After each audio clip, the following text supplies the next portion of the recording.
Hello everybody! I'm feeling very lazy at the moment, so instead of doing a proper weekly wrap-up, I am going to do a reading update on a weekend, mainly because I'm currently reading far more things than I've actually finished in the past week.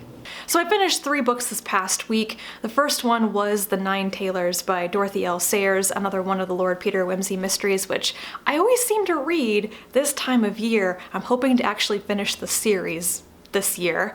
However, The Nine Tailors was not my favorite book in the series. I thought the murder mystery was suitably complex, but there was so much minutia that I didn't really want to read. It could very much have been my mood, but it reminded me of the same problem I had with, what was it, The Five Red Herrings, where there's so much detail thrown at you that you have to comb through to find the actual clues to the mystery. And I guess I don't want to work that hard. However, Nine Tailors has a lot in it about bell ringing or change ringing or whatever it's called, which is that a very English thing? Because I don't think that American churches do that. American churches are so new and they don't even have real bells in them. Even if they do, they don't ring the bell, they just play a sound. Anyway, some of the bell ringing stuff was interesting, but some of it wasn't. But I really liked the reveal of the murderer. I thought it was very unusual and just capped off the whole book nicely. Then I read a little book called Shaking Hands with Death by Terry Pratchett. I actually own a physical copy of this, but I seem to have misplaced it. I think it's still in my car. I'm too lazy to go get it right now. So this is a transcript of a speech that Terry Pratchett gave, I think around 2010, after he had been diagnosed with an early onset rare form of Alzheimer's, which robbed him and robbed us far too early, and how that led him to advocate for assisted death to improve end-of-life quality for people who have terminal illnesses and such. This is a really touchy subject, as you might expect, and I thought that this speech handled it very well with Pratchett's humor, but also serious arguments as well. It's not a topic super relevant to my life in any way. However, it strikes me that the older I get, the more likely it is that I'm going to have to deal with, you know, the illness or death of a family member, of a loved one, and questions like this are going to come up. And at the moment, assisted death is not legal in most of the world, but it seems to be talked about much more now, and I find that interesting. And the last thing that I finished was a really excellent biography called The Invention of Nature by Andrea Wolf. It's a biography of Alexander von Humboldt, who was the most famous scientist in the world at the time of his death in the 1850s. He's mostly fallen out of the public conscience. I never heard of him before, except that I know of places that are named after him. I never thought to ask who the Humboldt was that schools and landmarks and stuff are named after. It's this guy. He basically invented our modern day concept of nature as an interconnected living organism that affects us and we affect it, versus the time of his day, which was that nature was kind of this mechanical process mandated by God and it didn't change unless God wanted it to.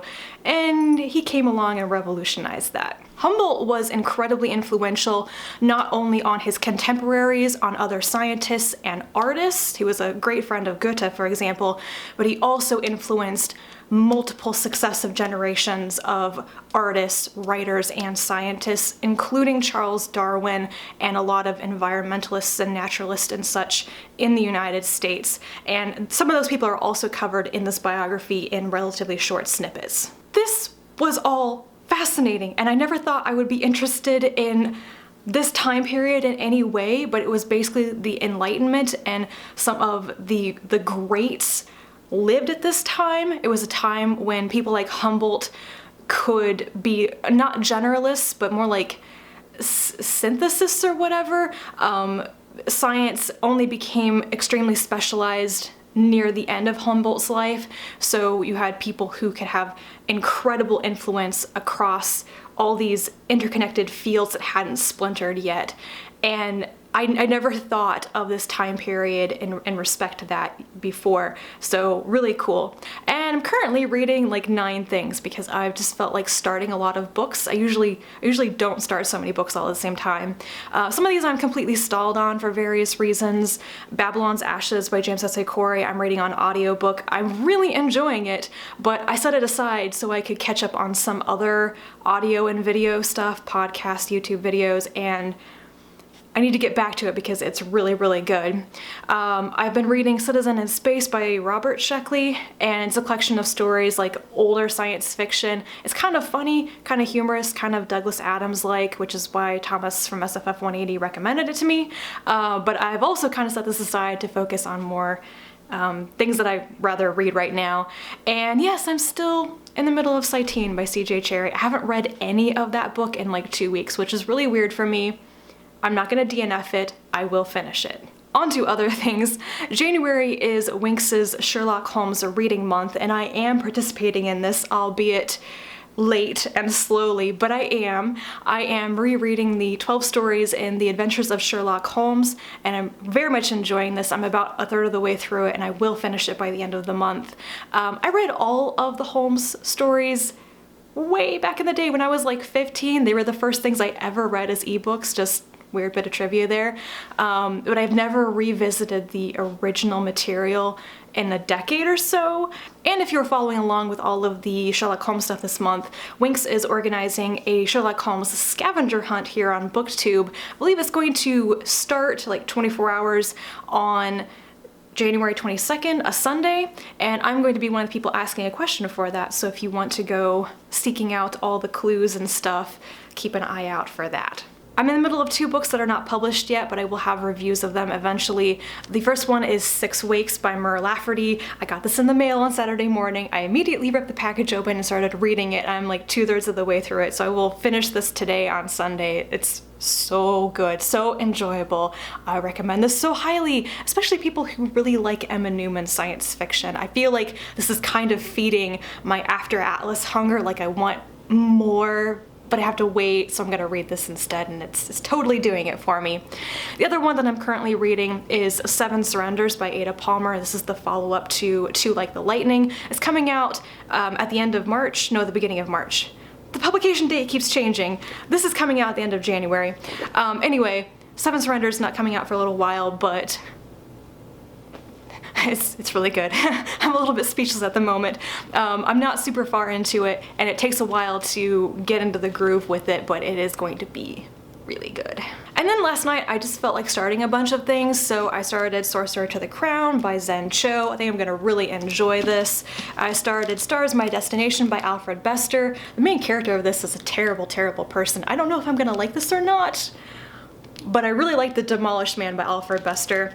And I started, what's this called? The First Word, The Search for the Origins of Language by Christine Keneally. I read a book on genetics and heredity by her, and I thought that was pretty good, but I think that linguistics is more her field. She has a PhD in linguistics, I think. Why, yes, she does. So I'm hoping that this one will be even better than her book on genealogy and stuff like that, because it's her field. I'm losing my train of thought here. Moving on. This next week is going to be the final wrap up of my Hugo and Nebula Award Winners project. I've got like 3 videos I want to film for that, so I'm gonna do it all at once, and if you don't care, you don't have to watch it. Some people care. So yeah, that's gonna happen, and I hope you have a wonderful weekend. I am all cozy inside, trying to avoid the ice outside, and I'm gonna read a lot. So until I talk to you again next time, bye.